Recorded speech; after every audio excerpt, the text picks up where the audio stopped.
شاهۆ نەجم کەرکووکی ئەو بربژێرەی زۆرترین متمانەی خەڵکی بەدەست هێناوە.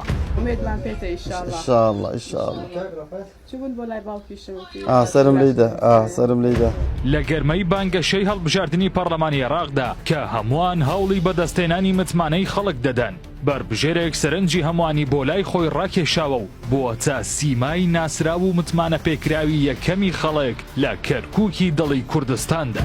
شاهۆ نەجم کەرکووکی ئەو کەسەیە کە زیاترین متمانەی خەڵکی هەیە و هەموو چاوەکانیش لەسەر ئەوان شاهۆ نەجم کەرکووکی زیاترین دەنگ بەدەست بهێنێت و ببێتە نوێنەری ڕاستەقینەیان لە پەرلەمانی عێراق.